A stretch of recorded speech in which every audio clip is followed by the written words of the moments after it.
Last week, this programme exclusively revealed how America's biggest oil giant, ExxonMobil, worked behind closed doors to water down climate legislation in the US. Last night, we showed the similar techniques are being targeted at the UK government ahead of the COP26 climate conference in Glasgow in November. Tonight, we reveal how the energy giants use social media to reach millions of people with messages promoting natural gas as a solution to climate change, despite Facebook's promises to clamp down on the spread of misinformation. All of this as a new study suggests that events like the extreme heat North America is experiencing are at least 150 times more likely as a result of human-made climate change. Here's our Washington correspondent, Siobhan Kennedy. At the end of 2020, we began removing false claims about COVID-19 vaccines from our platforms. Since then, during the COVID pandemic, social media companies were quick to shut down conspiracy theories, hoaxes and falsehoods relating to the virus and to vaccines. Since launching this new policy in early February, we've removed 2 million pieces of content globally. Former President Donald Trump was even banned for 2 years from Facebook for a severe breach of the company's rules and thrown off Twitter altogether. But when it comes to climate change misinformation, is big tech still playing catch-up? Today, where food is finest, it's cooked with gas. Gas! Cooking with gas. Cooking with gas. We all cook better when we're cooking with gas. For decades, we've been bombarded with adverts selling gas as the key to modern living.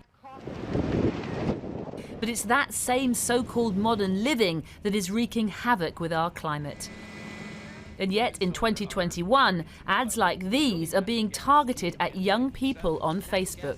Clean energy revolution. Haven't you seen what's happened in California? Bad energy policy has left them dealing with rolling blackouts. How'd that happen? They adopted policies putting natural gas out of business, and now they're struggling to keep the lights on. Last night, this programme told you how oil and gas companies lobbied the UK government to position natural gas as a vital solution to tackling climate change. And tonight, Channel 4 News has seen data that shows Facebook is taking millions of dollars in advertising sales from the US oil and gas lobby to promote the so-called benefits of natural gas on its platform. The data shared with us by the think tank Influence Map that analyses how businesses affect the climate crisis shows that Facebook received nearly $10 million running ads like this one. This ad, for example, suggests that young people are in favour of natural gas, a claim scant in evidence. Others claim political support for natural gas is needed for a cleaner energy future. And this one, which says that natural gas is the reason that US carbon emissions are the lowest in a generation.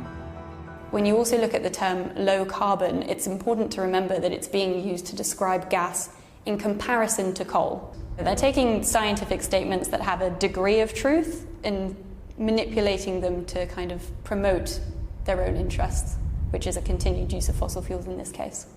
Oil and gas companies have even taken to paying influencers on Instagram, also, of course, owned by Facebook, to promote the benefits of gas stoves. According to Facebook's own community guidelines, the platform prohibits ads containing misleading information. But the claim that natural gas is a green or clean energy source is challenged by climate scientists. It emits less carbon dioxide than coal, yes, but crucially, the methane it releases is 84 times more potent over a 20-year period. And the International Energy Agency says that growing global gas demand threatens the net zero targets needed to avoid climate meltdown. I mean, it is part of their attempt to greenwash themselves and to shift the public debate to make sure natural gas continues to be part of the solution. And I think that's a real problem. This is Bill Weil, the former director of sustainability at Facebook, but he says the company is allowing misleading information on the climate to be pushed on its platform. I do think that what we have now is a little bit too much of the Wild West and not enough regulation and not enough moderation or flagging or other ways to prevent these platforms being used as the, one of the most effective propaganda platforms ever. The American Petroleum Institute was responsible for most of the ads we looked at. They call them energy literacy posts and say their work to inform the debate around climate and energy policy making is grounded in and validated by government studies and independent analyses. Meanwhile, the American Gas Association, which also promoted some of the ads, said natural gas had helped reduce greenhouse gas emissions in the US.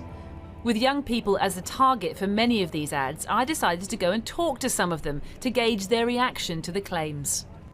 Clean energy revolution. So the revolution should include natural gas. Exactly.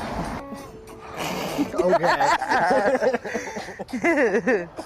You laughed when you saw that advert. I did. Why? I just laugh anytime I see an ad just with very explicit bias. I think it's rude that they're targeting us like that, like with misinformation, when it's like a lot of older people who are running these ad campaigns and things like that, and frankly not going to be around to see the destruction of the planet. I don't understand like how Facebook can promote these kinds of ads and not offer that same kind of like disclaimer almost, like, hey, like this is obviously a very biased ad.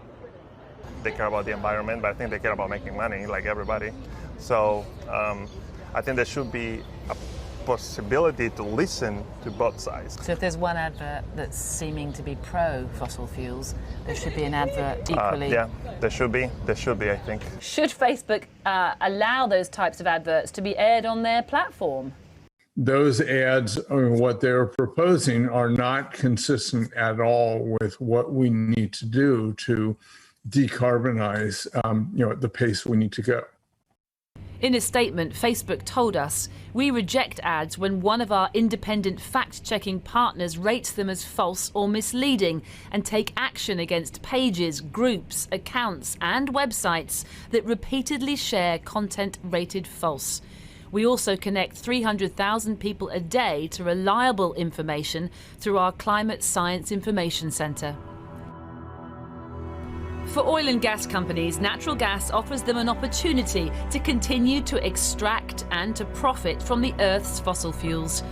But with the last week alone highlighting the fragility of the Earth as we stand on the precipice of climate catastrophe, is it time for Silicon Valley to ban fossil fuel ads and their misleading claims for good? Siobhan Kennedy. Well, earlier I spoke to Lindsay Mayman, a spokesperson for 350.org, an international environmental organisation which aims to end the era of fossil fuels. I began by asking her whether energy companies were right to say gas produces less carbon dioxide than coal. Fossil gas is a catalyst to further climate chaos. We have a once-in-a-generation opportunity to leapfrog fossil fuels and truly build an economy and a society that puts our health and safety ahead of corporate profit. So how damaging do you think these ads are? This disinformation is really nothing new from fossil fuel companies. What we need now is accountability. We need banks and financial institutions and big tech companies to cut financial ties with fossil fuel companies. It's time that we hold accountable polluters who are the ones who are causing the destruction that we're seeing now. But would you like to see Facebook withdraw the ads? Yes, absolutely. There's no room for disinformation. We are at a pivotal moment where we know that the window for meaningful climate action is quickly closing. And we need to use all tools in our toolbox to take action and transform our economy and society. And for Facebook, that means no longer propping up this disinformation. I wonder how likely is it, do you think, when Facebook gets millions from oil and gas companies, that it will withdraw these ads? It's time that Facebook step into its responsibility. We know that big tech has a role in tackling the climate crisis, and that's not going to come through empty rhetoric or net zero facades. That's going to come from actually cutting ties with fossil fuel companies that are responsible for the damages that right now our communities are paying for. I mean, there is a wider issue way beyond the social media companies, isn't there? And that is with governments. And we've been exposing this week how big oil and gas companies use their muscle, and they have considerable muscle, don't they, in essentially trying to water down climate legislation, both here and in the US. I mean, what can governments do about that? The time is now to stop propping up the fossil fuel industry. Not only is the coal, oil, and gas industry responsible for wildfires, for floods, for hurricanes and droughts that our communities are paying for, they're also bankrolling our politicians and front groups to the tune of billions. We know that this dark money, this dark underbelly of the government has gone on for far too long. And so we're determined to demand that our governments, whether it's here in the US, our congressional representatives, no longer meet with fossil fuel lobbyists. Saying that it's time for elected representatives to no longer meet with lobbyists. I mean, that's not going to happen, is it? Well, the elected officials are elected by the people. And we know that studies have shown that over half of people in America support making polluters pay their fair share for climate damages. And it is the responsibility of our elected officials to represent the people who have elected them and not fossil fuel lobbyists. We know that the global demand for gas is actually rising. How problematic is that? We know, and report after report is showing, that there is absolutely no room for new fossil fuel projects, for new fossil fuel finance, if we want to meaningfully tackle the climate crisis.